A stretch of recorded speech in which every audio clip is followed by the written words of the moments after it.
పెద్దడా ఒరే చిన్నడా టీ తాగరా. ఒరే నీకెంత టీ కంపెనీ ఏజెన్సీ ఉన్నా మంచినీళ్ళకు బదులు ఇలా టీ తాగమంటాం దారుణరా. సరే తాగొద్దు, నీ వంతు కూడా నేనే తాగుతాను రా. అలా అన్నా బాగుంది.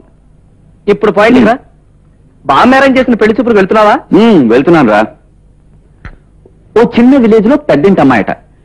విలేజ్ టైప్ కనుక బొబ్బట్లు, పెసరట్లు, జంతికలు, పూతరేకులు వగేరా వగేరా పెడతారంటావా? సిగ్గు లేకపోతే మరి వాటి కోసం వెళ్తున్నట్టుగా కక్కుర్తి ఏమిట్రా? అసలు పెళ్ళంటే ముందు ప్రేమించడం, ఆ తర్వాత మనసు విప్పి మాట్లాడుకోవడం, ఆ పైన ఆపరా బాబు, అది నీ పద్ధతి. కానీ నాకు ఇలా పెళ్లి చూపులకి వెళ్ళడం, అమ్మాయి పాట పాడుతుంటే అక్బర్ బాదుషాలా ఫీల్ అయిపోయి కాలు మీద కాలేసుకుని పాట వినడం, ఆ పక్కింటి వాళ్ళు తలుపుల సందుల్లోంచి కిటికీ సందుల్లోంచి చూస్తుంటే హీరోలా ఫీల్ అయిపోవడం చాలా బాగుంటుందిరా. నీకు తెలీదు. సరే నీ చావు నువ్వు చావు. ఇంతకీ ఎప్పుడు చస్తున్నావు? రేపొద్దునే చీర్స్ టీ తాగి ఉల్లాసంతోనూ ఉత్సాహంతోనూ బయలుదేరి